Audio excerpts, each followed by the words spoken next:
the producer says, so we brought you on and we want you to speak your mind. I said, well, that's good because I don't really do anything else. And excuse me. And the producer says, also, by the way, I'm a producer. I used to be a producer for Jerry Springer. It was at that point I should have had second thoughts about this whole enterprise. But I instead said, okay. And we get out there. They put me on set. And it's me, and there's 3 people next to me, and then there's 3 people on the panel, if I recall correctly. There's 6 people total. So it's me against 6 leftists, which makes it almost fair for them. And they start the debate. And the debate is Caitlyn Jenner just a regular hero or a superhero? Right? Can Caitlyn Jenner actually fly? Does Caitlyn Jenner, should Caitlyn Jenner be given a Medal of Honor, or actually should we reserve an honorary spot in Arlington National Cemetery for his heroism? So the debate starts, and we're having this wonderful comparative discussion about whether Caitlyn Jenner is greater than Moses or even greater than Jesus Christ. And finally they come to me, and I say, I don't understand what Caitlyn Jenner is doing that's heroic.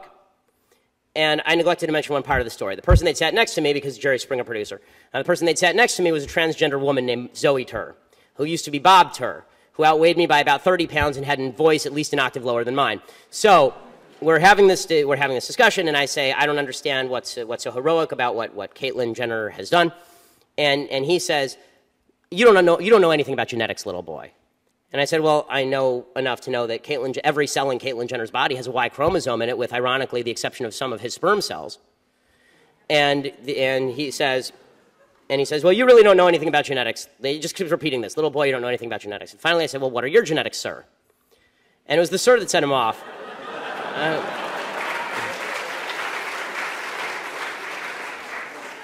And so this is live on national television. He reaches over and he grabs me by the back of the neck on national TV. You can go online, you can see the tape. It's interesting. It was more interesting when you were part of it, let me tell you. He reaches over and grabs me by the back of the neck, and he says, if you don't cut that out, you're going home in an ambulance. And I thought to myself, first of all, you don't go home in an ambulance.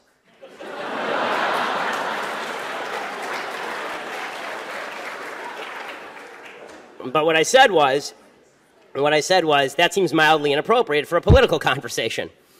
And the point of the story is not that I'm a jackass, okay? I might be, but that's not the point of the story. The point of the story is that the other people on the panel, all of them, universally, didn't say to Zoe Tur, take your hands off that person. You don't get to commit acts of physical violence if you disagree or are offended by something. The universal response of the entire panel was, how dare you say that to Zoe? You knew that you were going to offend Zoe. Which is, of course, when I said facts, that's when I said facts don't care about your feelings. And so I said, okay, well, it doesn't matter. I'm not interested in changing the facts of the situation to fit Zoe Tur's feelings. But everybody thought that the violence was justified. They thought it was all okay. It was fine. By the way, the violent threats continued. After that segment, Zoe Tur is walking off and growls at me, I'll see you in the parking lot. And then goes on Twitter a little bit later and threatens to curb stomp me, all of which I have to say I thought was very unladylike behavior.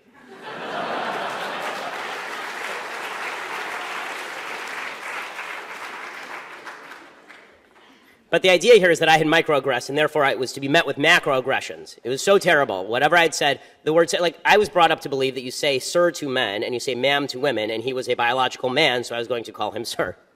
But that was a microaggression, and therefore I deserved to be met with violence. And this is the dangerous part about the microaggression philosophy. At University of Missouri, when they had the big hubbub last year, the police department actually asked students to report hurtful words. They said, if somebody says something hurtful, call up the PD. This is called fascism, gang. That's totalitarianism. And this reaches ridiculous proportions. I mean, at Brandeis University, they had a situation a couple of years ago where the Brandeis Asian American Students Association, they put out an installation in the public square to bring attention to microaggressions. It was a wall with all sorts of microaggression phrases, and somebody reported them. They had to take it down because it was a microaggression. So once you rid the world of all the trigger warnings and the microaggressions, of course, then you finally have your magical safe space. And again, the implication is clear. If you are subjected to language that offends you, you are now unsafe. In which case, I spend my entire life in an unsafe area, even though, aside from Zoe Tur, I haven't been physically accosted in a long time.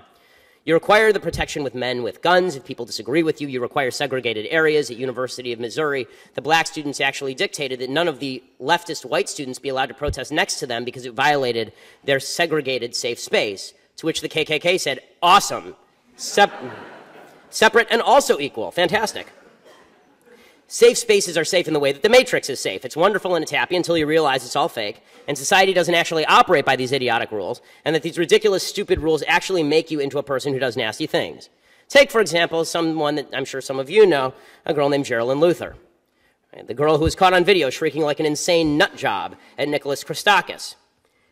As you all know, and I'm lecturing to the people on tape now, you all go to the school, so you know, of course, the controversy began because Christakis and his wife Erica, who serve as heads of the residential college Silliman, weren't willing to go along with the PC regime. Before Halloween, the Intercultural Affairs Council, which sounds like a useless bunch if I've ever heard of one, sent an email to students telling them not to wear costumes that would threaten our sense of community. Threaten our sense of community. Because as we all know, the Holocaust started because of costuming mistakes. This being rather vague, Erica, a professor of developmental psychology, sent out an email asking, have we lost faith in young people's capacity, in your capacity to exercise self-censure through social norming, and also in your capacity to ignore or reject things that trouble you? Well, it turns out you should have lost faith in young people's ability to do any of those things and not be stupid, precious snowflake losers. Over 700 students and faculty and alum signed an open letter whining, in your email you ask students to look away if costumes are offensive, as if the degradation of our cultures and people and the violence that grows out of it is something that we can't ignore. Forgive me, was there a giant Halloween costume pogrom sometime in the recent past at this university? Did I miss it? Did I miss the part where people dressed up in Halloween costumes and then went around killing black folks?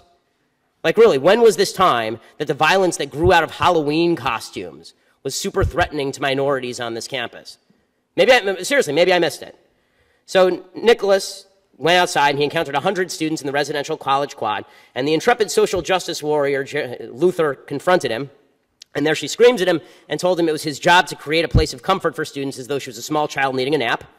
When he said that that was not in fact his job, she decided that screaming at him would be the proper solution, like my 2.5-year-old daughter would do, demanded he apologize, told him to be quiet, called him disgusting, and wailed, "Who the fuck hired you?" It turned out, by the way, she was actually on the search team that brought him to Yale. Nonetheless, the gauntlet had been thrown. 1,000 of you Yale students then joined a march of resistance. You guys are so brave, all you people resisting the, 3 rounds of applause for you folks, so brave, marching against the sexy nurses on Halloween. The students demanded that all the undergraduates take useless ethnic study courses, which are only good for meeting chicks, as I know when I took Jewish studies courses. They also qualify you, by the way, to be a useless ethnic studies professor at some point. They also recommended that there be mental health professionals to join all the cultural centers, which actually might be not such a bad idea. They wanted the title master to be abolished, and they wanted the Christakises to be fired. And the Yale administration, because they're sad and pathetic, they caved. So Dean Holloway, he said that he supported the IAC Halloween costume guidelines. He called them exactly right. They increased the budget for the cultural centers, and they abolished the title master. Of course, the word master comes from the Latin word magister, which means chief, head, director, or teacher, and in academic settings has always meant expertise in a subject, which is why some of you, I'm sure, here are earning master's degrees. I don't think anyone here holds slaves. Show of hands, slaveholders, because you're earning a master's degree. Does a free slave come along with it? I didn't think so. All of this nonsense makes people totally crazy. It just makes them insane. It makes you stupid and emotionally stunted, like Geraldine Luther and the people who agree. You're all being made crazy. Jonathan Haidt is a sociologist, professor of psychology at NYU, and he says the recent collegiate trend of uncovering allegedly racist, sexist, classist, or otherwise discriminatory microaggressions does not incidentally teach students to focus on small or accidental slights. Its purpose is to get students to focus on them and then relabel the people who have made such remarks as aggressors. This is actually the opposite for the psych majors in the room. This is the opposite of one of the only forms of psychology that's ever been known to work at all, which is cognitive behavioral therapy, where you have a chain of thoughts that lead you to be depressed, and your psychologist says maybe you should break those chains of thoughts and maybe determine whether the person actually meant to offend you. Maybe you should think whether this is something worth getting upset about. This vicious cycle creates adults unwilling to face up to reality, determined to blame the world for their problems, convinced that the more they claim offense, the more they deserve from others. It's not just un-American, it's unhealthy, and it makes people evil. Professor Roy Baumeister writes a great book called Evil, Inside Human Violence and Cruelty, and he says that evil springs from idealism that turns to violence, unjustified self-esteem, and hypersensitivity. Does any of this sound familiar? Self-appointed victimhood is really, really dangerous stuff, and that's what all of these terms in the end are all about. And millions of students are learning it each year, which is why a November 2015 Pew poll showed that 40% of millennials, people aged 18 to 34, I'm 32, so we're all in the same group here, believe the government should be able to prevent people from making, quote, statements that are offensive to minority groups. The government should do that. Okay, this would involve repeal of the First Amendment. But that is the logic of a philosophy that prizes protection of feelings above protection of individual rights. America is the greatest experiment in the history of planet Earth with the best value system. And it's a value system that, unfortunately, the left and the campus left have been trying to destroy now for 3 generations. Nobody is better off in a system of fake diversity, or preaching phantom white privilege, or whining about trigger warnings, or being offended by microaggressions, or retreating to fake safe spaces that don't really exist in the real world. We are all better off when we embrace fundamentally good values, when we share values of responsibility and decency together. So what are some of those common fundamental values we should be teaching? Let's start with the ones embodied in the Constitution: freedom of speech, of religion, of the press, of assembly and petition, and let's add in some basic civic values. Don't have babies without being married. Don't engage in crime. Don't do violence to people who disagree with you. If we're all better to one another, not in terms of being oversensitive or worrying we're all going to offend one another, but in assuming that we probably will at some point offend one another from time to time, and that's okay. We can live together. You don't have to care what I think. I don't have to care what you think. That's the wonderful thing about America. That doesn't mean we should go around insulting everybody, but it does mean we have to respect facts as facts and opinions as opinions and insults as insults, and they're not all the same thing. And then we don't have to shut down debate. We don't have to strong-arm protesters and destroy the country in order to make ourselves feel good. We can actually feel good about what we share together. A constitutional system that prizes individual liberty and individual responsibility, a simple goodness that agrees to disagree about what we do in our own lives, but agrees generally that being a mensch, being a decent human being, is required of everybody. We share not our own truths, this phrase, my truth. There's no such thing as your truth. There's just the truth, and then there's your opinion. We don't share our own truths, but actual factual truths and actual standards. We're all in this together, and we're all going to have to share a country. So let's stop letting the fascist left separate us with buzzwords and tyranny of subjective feelings. If we do that, then finally we'll be able to build what the founders foresaw and what Martin Luther King dreamed of and what generations fought and bled and died to achieve: a society of values rather than races, of commonality rather than polarization, and of truth rather than lies. Thanks so much. Happy to take your questions.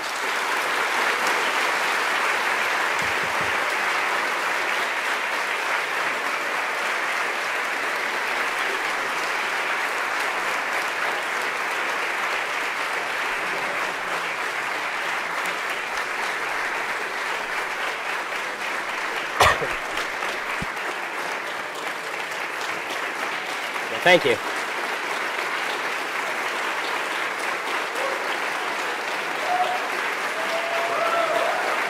Thanks so much.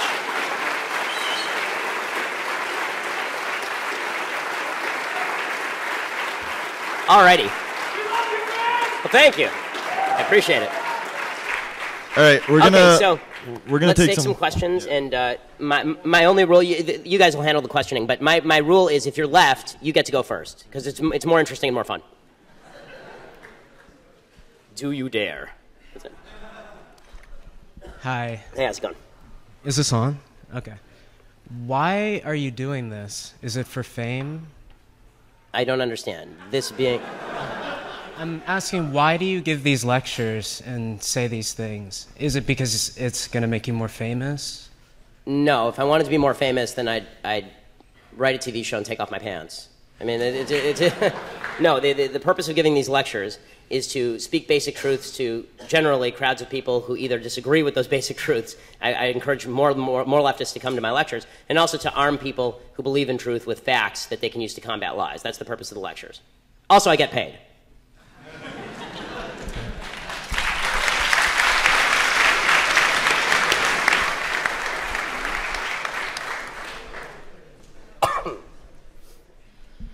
What's going on, Ben? Love your program, love all that stuff. Oh, thank you, I appreciate it. Absolutely.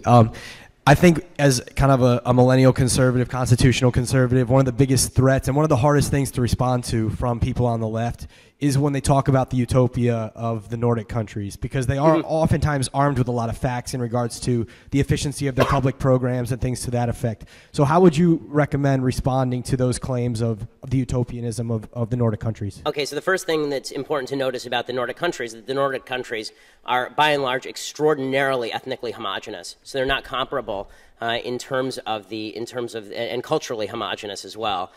So Vermont looks a lot like Norway. Right? Bernie Sanders' philosophy works in Vermont and it works in Norway, but it only works for a temporary period of time because Vermont doesn't have its own defense budget, and really neither does Norway. Right? We've been paying for the Nordic countries' defense budgets for a long time. Also, it's worthwhile noting that the taxes in these countries are extraordinarily high, and the countries are going bankrupt anyway. So for about a 15-year period, 20-year period, the Nordic countries have been experiencing extraordinarily slow growth, which has led them to actually elect more right-wing governments on economics and deregulate their economies, because it turns out people don't like paying twice the amount that it costs for a normal car.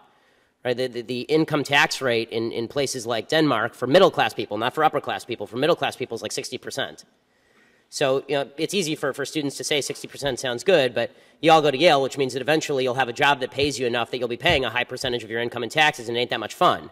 There's a reason that Denmark, all these countries are now turning away from this, and they've been living off the back of America paying for their defense budget for a very long time. So you have the privilege of not having to pay your own defense budget. You also have a group of what can best be described as upper education people who have grown up in Western countries with a particular set of values, and socialism, at least in the Nordic way, not full government ownership of resources, but high redistribution of income, that is capable of lasting for a certain period of time, but even there it collapses. Hi, Ben. Howdy. So unconscious bias is a concept well documented in psychological studies, which is basically that people associate negative things with people of color and positive things with whites. So if that is true, given that that is true, how does white privilege not exist? Okay, so you're asking about unconscious bias. I apologize because it's kind of echoey, but the question was, if there is unconscious bias, just to repeat it so I'm making sure I get it right, if there is unconscious bias, how does white privilege not exist? The question is, given that there is unconscious bias, how does white privilege not exist? So number one, so when I speak about white privilege, yes, so when I speak about white privilege, I'm speaking specifically about behavior. Okay, there have been no studies, and really I've looked at these studies, the connection between what they call implicit bias, this is their favorite phrase now, implicit bias, unconscious bias, and biased behavior has yet to be proven at any level that is even remotely necessary to be used in, for example, a courtroom, which is why it's never been used in a courtroom. It is also true that there is no way, there really isn't, there's been no proven way to alleviate what they call unconscious bias, which means that we're ghost hunting. So what I would suggest is that if there is unconscious bias, and I'll acknowledge the possibility or the reality of unconscious bias, if there is, then I need you to I don't care about what's in people's heads so much as what they do. So if you point me to a racist behavior, don't worry, I'll let you respond. If you point me to a racist behavior, I'm happy to stand alongside you and protest it. What I can't do is protest about things in people's head that I don't know about because I'm not a mind reader. Okay, so that's a really interesting response, and to that I have two questions. Firstly, what I've heard you say that this is something that, the way people think doesn't affect their behavior. So that's the first thing you've said. So I'm really curious if you can kind of give me another example of a thought that somebody has which doesn't affect their behavior. Like, do people who, support Trump not vote for him? Like, I'm very curious about that. Yes. And secondly, so the second thing that I want to ask is that if it's something it's hard to fix, does it mean we shouldn't do anything about it? Because you said, I don't know if we can change how people think. Does that mean we shouldn't try? I mean, first of all, not a great impression. But beyond that, my voice isn't that low. But beyond that, as far as the first question, which is, do people have thoughts that don't manifest in behavior? Yes, all the time. For instance? For instance, every thought that you have about walking up here and strangling me right now. I assume like we have thoughts all the time that don't manifest in behavior, and this is true every single day. We consider thoughts that cross our minds. And the problem with unconscious bias is the idea is you don't even know that you're having the thought, right? So how can you stop it if you don't even know that you're having it? But then we should be able to gauge the unconscious bias and its impact on behavior. That's why it's unconscious bias as opposed to conscious bias. Right? The idea behind unconscious bias is that it's not even a ghost, it's a ghost of a ghost, because you don't even know you're having the thought. So people, the whole idea behind diversity training is the idea that you can retrain people to stop their chain of thought in order so that it doesn't manifest in behavior. I don't think that every thought manifests in behavior. If it did, then every time a man saw a good-looking woman walk down the street, a straight man saw a good-looking woman down the street, we'd have a real mess on our hands. So the second question, the idea was a little too broad for me to respond to, which is, just because something is tough, don't we have to face up to it? Yes, we have to face up to tough things all the time. And one of the tough things I would suggest that we face up to is that you have a lot more control over your own behavior and the decisions you make than the supposedly widespread unconscious bias of people you've never met.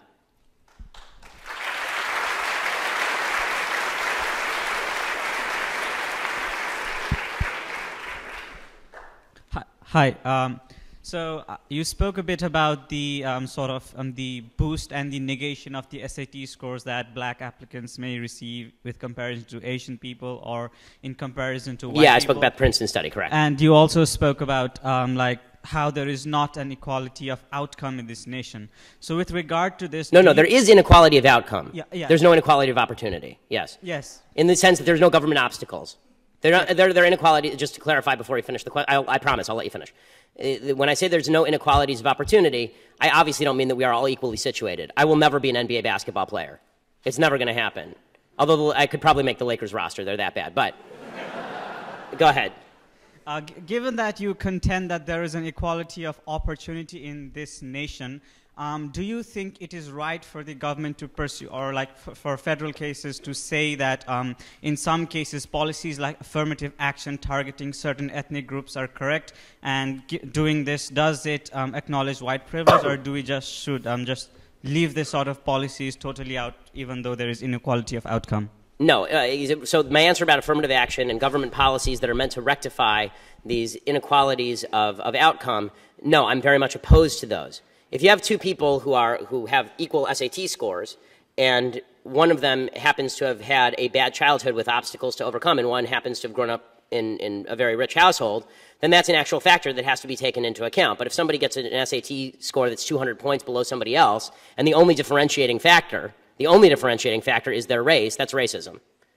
I mean, I remember a few years back there was a story in the Wall Street Journal about an Asian kid who got like a 1510 on his SATs when it was out of 1600, and he grew up extremely poor, single mother, it was a rough neighborhood, so he had to study in his closet for fear of gunshots and all this stuff, and he applied to Yale, didn't get in, and he didn't get in because he was Asian. If he'd been black, he would have gotten in. I mean, that sort of stuff is just racism pure and simple. I don't understand why Colin Powell's kid is not worse off than that Asian kid was. And we're all differently situated, so let's look at each other as individuals. There's some black people who have it really bad in this country. There's some black people who have it really great in this country. There are a lot of white people who have it really bad in this country. There are more white people on food stamps than black people, by a large margin. There are more white people on welfare than black people by a large margin, which is not to suggest that black people are not on average poorer than white people, because they are. But we're going to be in a much better position to do justice when we stop focusing so much on the perversion that's known as social justice. Social justice stands in direct contravention and opposition to justice. Justice is about you take action, you get what you deserve. Social justice is about you take action, and we may or may not give you what you deserve based on what we think your social group deserves. And that's evil. That really is. I mean, the idea that we're going to not judge the individual, we're instead going to judge what is most apropos for society based on the group to which you belong, and in some cases to which we arbitrarily place you, that's actually evil. Social justice is another word for redistribution of outcome and unfairness. Justice is a word that doesn't need a modifier. Like the word good doesn't need a modifier. Justice doesn't need a modifier. You add social to it, you're detracting from the original word. Good evening, Mr. Shapiro. Thank you for coming down. On basically the same topic, then how do you address the differences in, like, for instance, the educational system between inner city schools, which usually have worse infrastructure, many times have lack qualified teachers or lack teachers, period, versus schools in affluent neighborhoods? How do you try to get justice to the students living in inner cities versus those living in affluent neighborhoods? Right. So I mean, the answer to me is more individual freedom, not less. One of the great problems is that people think government action is what rectifies these situations. It doesn't matter how much money you dump into inner city public schools if, number one, you don't have any sort of community or family structure that supports education. And this isn't just true of black communities. It's true. There's J.D. Vance's Hillbilly Elegy is a really worthwhile book. You should read it. It's all about a kind of downtrodden white communities in Ohio, and they have some similar problems to a lot of inner city black communities. The solution here is twofold. One, give parents more choice in where they send their kids to school, and two, a reversion to an actual belief in parental responsibility, because the truth is that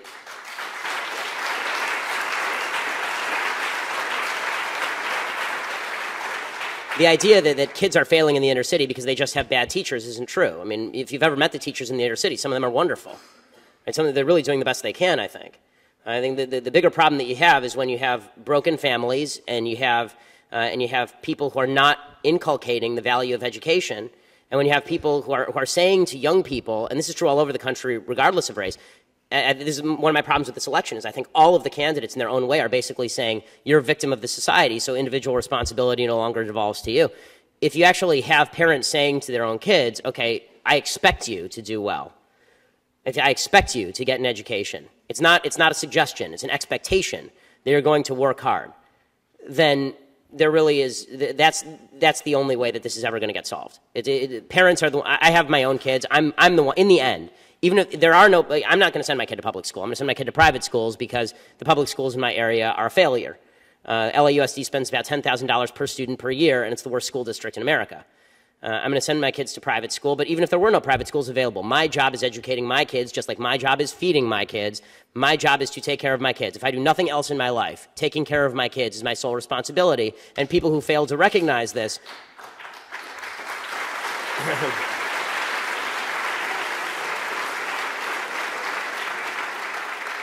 You want to talk about what's the number one problem in America? That's the number one problem in America, is people running away from their responsibility to their kids and to their family members and to their parents. If we all took care of our kids and our family members and our parents, there wouldn't be any need for the government to come in and screw everything up royally like it does.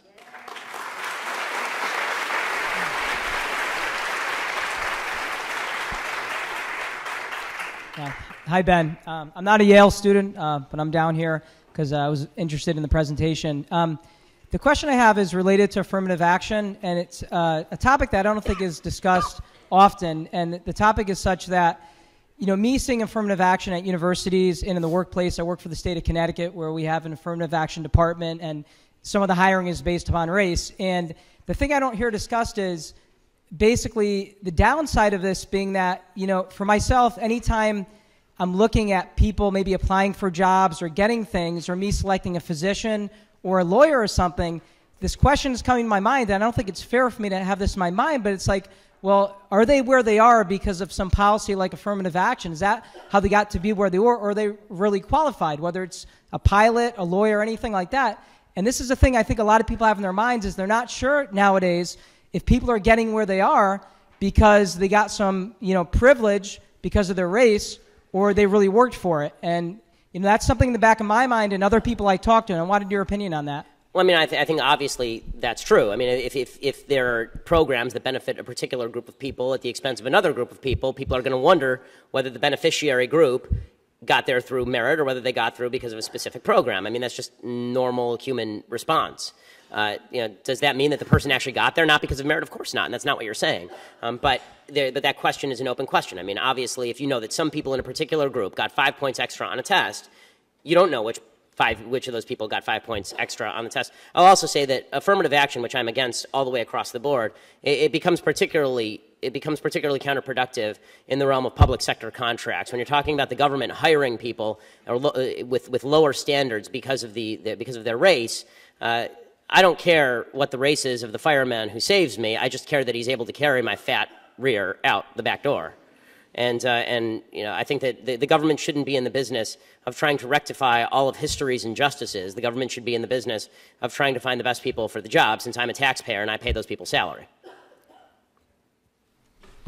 Thank you. One thing that you didn't talk that much about was multiculturalism. So I saw a wonderful video that you did on radical Islam, and I'm curious how we address when different cultures might actually have radically different values. How do we start to have that conversation?